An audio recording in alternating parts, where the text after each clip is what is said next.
My last full-time working for an actual company, 9 to 5, let's say, or, just a regular company paycheck every Friday, was 4 years ago. And for 2 years after that, I knew of a lady that had a lot of properties, wanted some renovation done. So for 2 years, she kept me busy doing that. That ran out, and since then, it's been a struggle. My name is Alfred Hummer, and I'm a carpenter by trade. 54. I was born and raised in Panama. Was there for almost 19 years. My mother was born down there, and this is some Army bases, military bases, of course, at that time down there.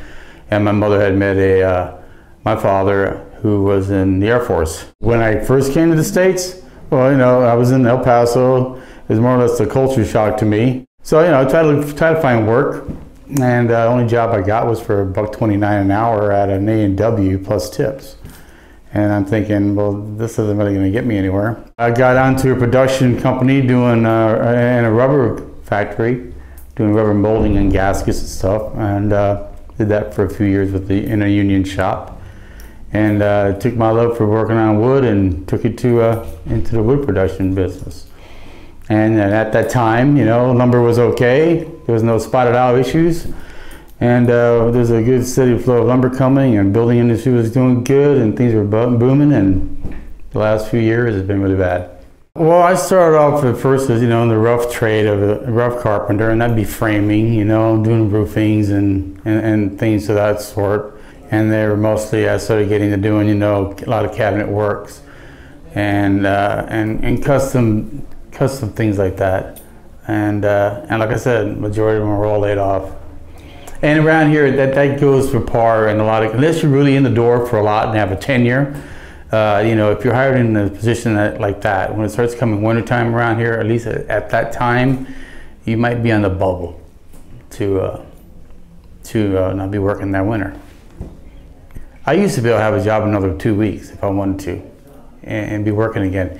Maybe not in the same field, of course, but something else to buy the winter time by, and hopefully one of the shops will call you back after the layoff come spring or before, And that's a pattern that was in there for a couple of decades.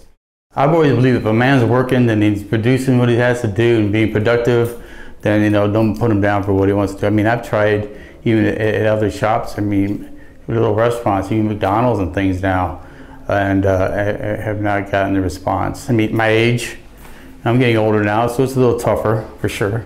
And there's more negative things against hiring me, but it's really tough. Unemployment's no longer there. I get little side jobs thrown at me once in a while by friends and word of mouth, and I do those for cash, and hopefully let that last. I have no health insurance. I do hope that Medicare and Social Security is there for us, but who knows now? It's scary. I've always had the cup half filled, so it doesn't really drag me down that much. It's sometimes you don't know how long that tunnel's going to be, and we hope it ends, of course, but yeah, it's stressful.